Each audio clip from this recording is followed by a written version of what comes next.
Mesdames, Messieurs les médias, depuis quelques jours, nous avons plié au sein de certaines chancelleries à la suite de la Kinshasa d'un groupe d'activistes sénégalais et burkinabés non extrémistes et de leurs complices congolais. Pour des besoins d'enquête, ont été identifiés et entendus avant de pouvoir toutes rentrer chez elles. Le gouvernement de rétablir la vérité. Il s'agit en fait d'une tentative d'en prendre par tous les moyens qu'ils aiment bien utiliser, les faire dégager de leur mandat. Ou à un service d'immigration qu'une société qui n'existe plus vous a invité. Il est normal que vous lui mettiez la puce à l'oreille et qu'il commence à chercher quelles sont vos motivations réelles. Alors, vous avez une réaction naturelle dans le langage plus ou moins ordinaire de la rue, disons une réaction de flic. Comment puis-je aller jusqu'au bout de mon investigation? Comment puis-je découvrir les motivations de cette personne qui ne semble pas bien disposée envers la sécurité de mon pays? Il y a parfois des techniques où on vous attire dans la nasse, on vous attire dans la souricière, un malin et demi. Vous croyez venir faire du tort à un pays et le pays vous met dans une position où il ne va vous dénoncer parce que s'il ne le fait pas, vous risquez de tout nier. Mais là, on les a fait venir, ils sont entrés, ce qu'on a trouvé sur eux. Je n'ai pas tout ça sur moi ici. Il y a un livre sur le mouvement djihadiste, il y a des chambres à fumer, on a pris dans leur valise, il y a beaucoup de choses, des uniformes militaires et tout ça. Et donc, les services pouvaient très bien, compte tenu du nombre tout de même assez réduit, se poser la question de savoir qu'est-ce qu'ils cherchent à faire avec ces mensonges et les actes de pays pour avoir le temps des investigations qui ont été menées à bonne fin parce qu'ils étaient dans le pays. Je parie que nous n'aurions pas pu mener ces investigations si ces messieurs étaient restés à Dakar ou à Ouagadougou. Donc c'est une façon aussi de dire aux autres apprentis sorciers qu'ils fassent attention, qu'ils regardent deux fois avant d'écouter les sirènes qui leur disent qu'au Congo vous pouvez venir faire ce que vous voulez et sortir. Ce n'est pas le cas. Donc je pense qu'on les a attirés pour justement démontrer ce qu'ils cherchaient à faire et la démonstration a été faite. Nous voulions aussi découvrir qui finançait cette opération parce qu'on voyait brasser beaucoup d'argent.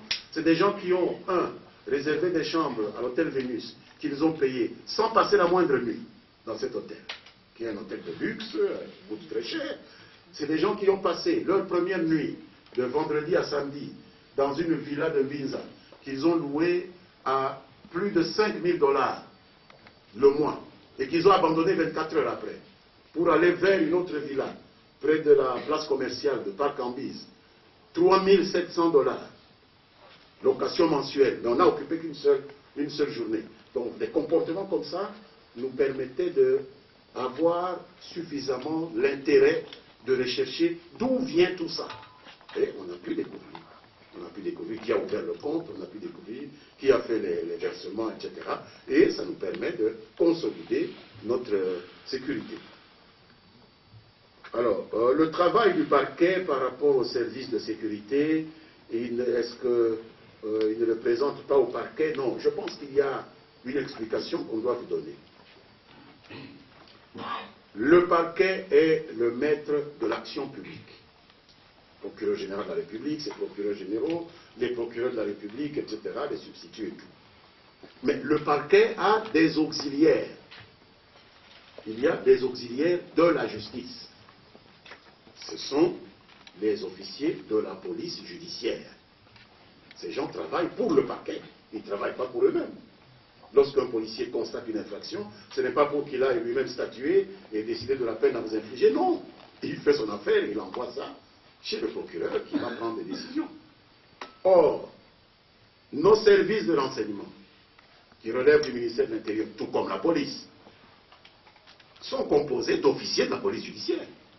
Je ne sais pas pourquoi cette espèce de hargne à considérer qu'un procès verbal établi par un OPJ de l'ANER serait différent ou aurait un contenu moins important que celui d'un OPJ en uniforme. Non, ils sont tous formés comme officiers de police judiciaire.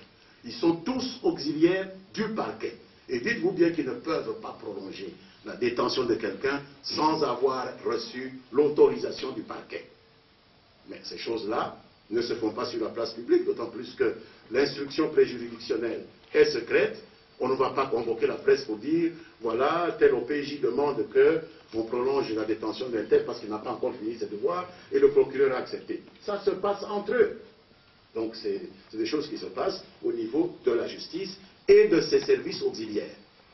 Parce que l'ANER a deux grandes responsabilités, la recherche des informations, mais en même temps, officier de police judiciaire, à compétence générale.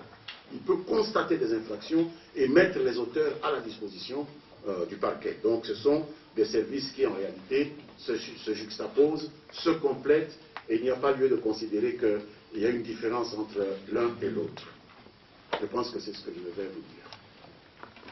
Je vais d'abord dire que c'est vrai, il y a des journalistes qui ont été invités, qui pensaient aller à une conférence de presse.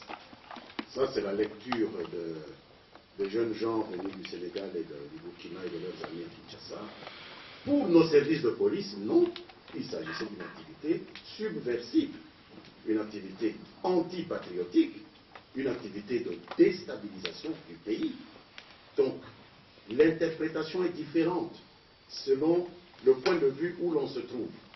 Et il était nécessaire qu'une autorité puisse départager ces deux points de vue. Au départ, on pensait que le parquet, la justice pouvait prendre une décision, ça allait prendre énormément de temps, parce qu'il fallait qu'il entende aussi lui-même tout le monde. Vous savez comment le temps passe avec de telles procédures. On a la chance maintenant que la plus haute autorité du pays soit intervenue suite à la requête de son homologue. C'est comme ça que nous, Africains, réglons nos problèmes. Et donc, très rapidement, la chose a pu être décoincée, ne fût-ce que pour les visiteurs indésirables qui étaient venus du Sénégal et du Burkina Faso. Mais les enquêtes continuent, puisque même nos compatriotes congolais attendent, en ce qui concerne leur libération ou non, une décision des autorités judiciaires. Et les enquêtes continuent. Et il est considéré que aussi bien les journalistes, le diplomate, que tous ceux qui étaient là, doivent coopérer avec la justice pour qu'on comprenne exactement les tenants et les aboutissants de ce qui s'est passé exactement. Qu'est-ce que ces gens venaient chercher à Kinshasa? Est-ce que c'est ce qu'ils disent ou c'est ce que la police croit? Alors, dans le cadre de ces enquêtes-là, le matériel qui a été pris aux journalistes et qui va être rendu aux journalistes fait partie de la recherche. S'il y a des photos, on va essayer d'interroger ces photos. S'il y a des enregistrements, on interrogera ces enregistrements, puisque c'est quand même un fait délictueux. C'est un fait délictueux, c'est une atteinte à la sûreté nationale. Nous ne minimisons pas cela.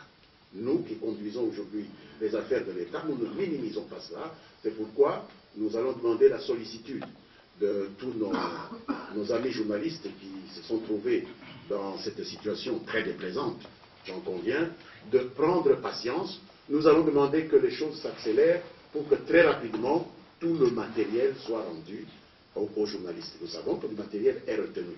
Nous en avons parlé avec les responsables. Mais en même temps qu'on a décidé que les enquêtes se poursuivent, on a dit qu'il faut rapidement faire dire à ce matériel ce qu'on espère lui faire dire et puis le remettre à ses propriétaires. Donc un peu de patience et les choses rentreront dans l'ordre. Oui, merci, c'est Marthe Bossoandolé pour... C'est des choses qui s'achètent au marché libre. Je ne me vois pas, moi, allant même à Brazzaville ici, et mettre dans ma valise des uniformes militaires, et aller dire que c'est au marché libre. Même notre chef d'état-major général Etumba, dont le chef d'état-major de l'armée de Congo-Brazzaville est l'ami quand il traverse, il veille à ce qu'aucun uniforme n'entre dans ses habits. Il met son costume, cravate et tout, et c'est comme ça quand vous allez à l'étranger. Donc, trouver des uniformes militaires de quelque pays que ce soit dans la valise de quelqu'un qui n'est pas militaire et qui vient dans une mission comme celle-là, une mission de subversion, ça peut quand même éveiller les soupçons. Je vous ai donné le fait, je ne l'ai pas interprété puisque ce n'est pas mon job. Il appartient au procureur qui a été chargé d'enquête de lui dire à quoi devaient servir ces uniformes. Le fait de trouver du chanvre à fumer dans la valise d'un individu qui se prétend être un parangon de vertu, il vient apprendre à nos amis, à nos enfants les vertus de la démocratie, mais pas celles de la drogue. Comment? Vous apprenez la démocratie aux jeunes et vous leur apprenez en même temps à fumer de la drogue. Donc tout cela suscite des questions sur la véracité des objectifs qu'ils disent avoir eu en venant ici chez nous. Mais puisque les poursuites sont abandonnées, nous n'allons pas commencer à faire un procès pour rien. On aurait pu poursuivre avec ce procès, et ce n'est pas même ici qu'on en parlerait, ça serait toujours devant le procureur banal qu'un étranger arrive quelque part et dit « Moi je viens pour chasser le président de ce pays ». Est-ce que c'est banal ça? Aujourd'hui même, au Sénégal, il y a un avocat de Karim Wade, qui est en prison, parce qu'il a dit des mots plus ou moins aigre-doux contre le président. Il n'y avait pas de chambre dans sa valise, mais il est en prison. Outrage au chef de l'État. N'inventons pas la roue. S'il y a eu des actes qui sont pénalement questionnables, nous prenons nos dispositions. Moi, je ne fais pas de reproche au président du Sénégal. Mais toujours est-il qu'il y a un avocat qui est arrêté parce qu'avant-hier, il a osé manquer de respect au président du Sénégal. Je ne sais pas quelle question vous m'auriez posée si un avocat ici avait été arrêté parce qu'il a manqué de respect au président Kabila. Je vois déjà ce que vous auriez dit. Un peu plus de éclairage. Il s'agit du diplomate qui est impliqué ou de la représentation américaine carrément. Vous nous éclairez là-dessus, merci. Bien, d'abord, en ce qui concerne le diplomate, ce n'est pas ma tasse de thé. Je ne suis pas ministre des Affaires étrangères. Je n'ai pas en charge de la gestion des relations extérieures de la RDC. Je pense que le ministre va, dans les jours qui viennent, peut-être à son retour de New York, faire connaître le point de vue du gouvernement à cet égard. Vous imaginez bien la délicatesse de la question, parce que les diplomates commencent à faire des choses qui peuvent apparaître comme attentatoires à la sécurité du pays auprès duquel on les a accrédités, mais là n'est pas mon affaire aujourd'hui. Maintenant, la deuxième question, vous voulez savoir...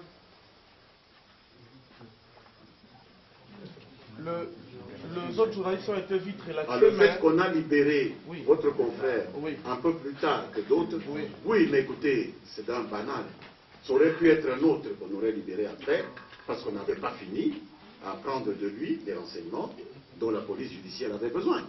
Donc, la police, lorsqu'elle vous rafle, vous arrivez dans un commissariat, lorsqu'on termine avec le premier, il part.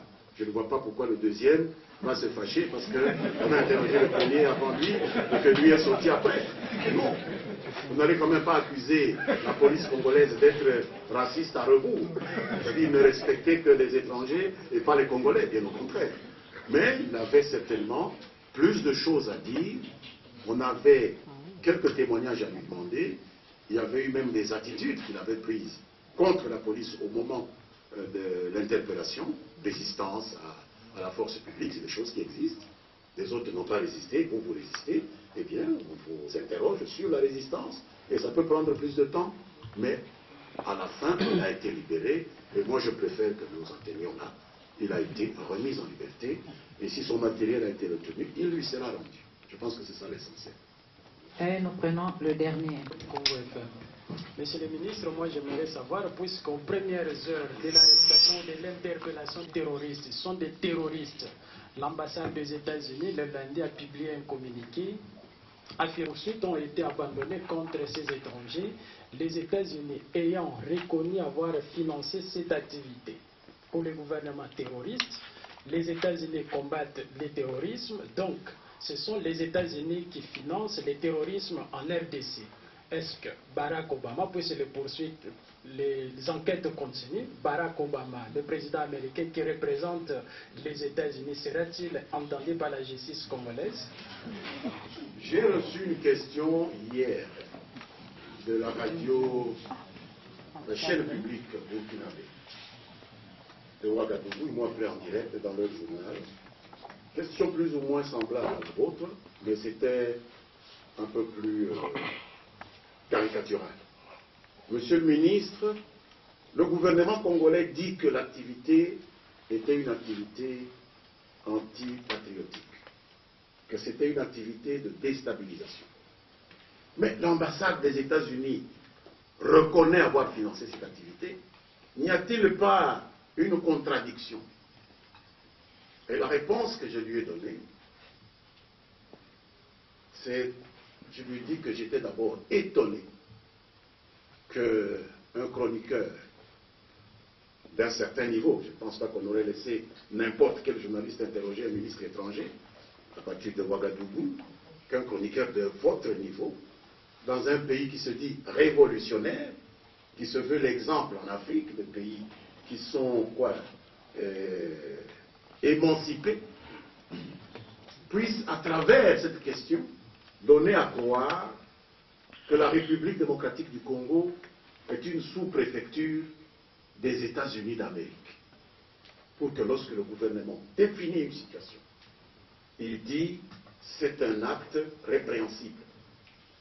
Situation qui s'est déroulée au Congo,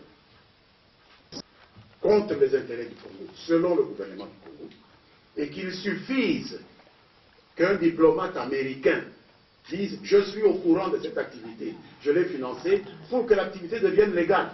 Donc vous aussi vous croyez ça.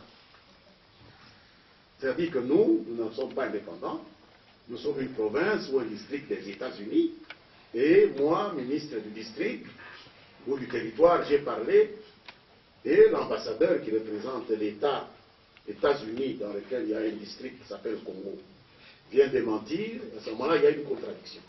Non monsieur, nous sommes un pays entier, droit debout sur ses bottes, pauvre mais existant, et ce n'est pas une sous-préfecture des États-Unis. L'ambassade des États-Unis n'a pas qualité pour organiser des activités politiques en République démocratique du Congo. Tout au plus, nos partenaires soutiennent-ils des programmes d'activité qui sont organisés, mais ils doivent en informer les autorités auprès desquelles ils sont accrédités. C'est ça la diplomatie. C'est ça la Convention de Vienne sur les relations internationales.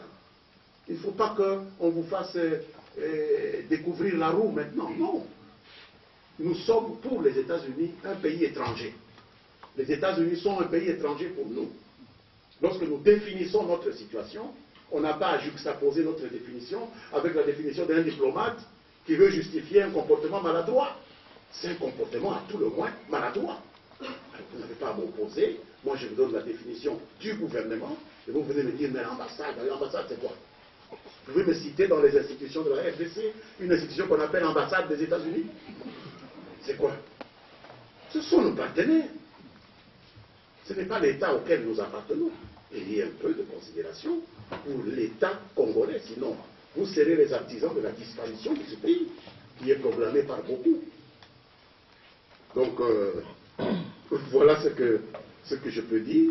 Pour nous, c'est un acte totalement inacceptable. Et je pense que le gouvernement a des explications à recevoir de ses partenaires qui avouent avoir soutenu cette activité. Nous voudrions comprendre quel est le principe à la base de ça. Quel est le principe des relations entre États qui permet qu'on vienne soutenir une action de déstabilisation d'un pays qui se prépare à organiser des élections que vous prétendez soutenir par ailleurs. Donc c'est des choses qui doivent se faire, mais ne venez vraiment pas m'opposer une position d'un diplomate qui a été accrédité auprès de notre gouvernement, comme si c'est le gouverneur général du Congo, et que nous, lorsque nous disons des choses, elles doivent être confirmées par lui. Non. S'il pense cela, il faut qu'il oublie cela. C'est un dysfonctionnement. Voilà ce que je peux dire. C'est terminé? Merci à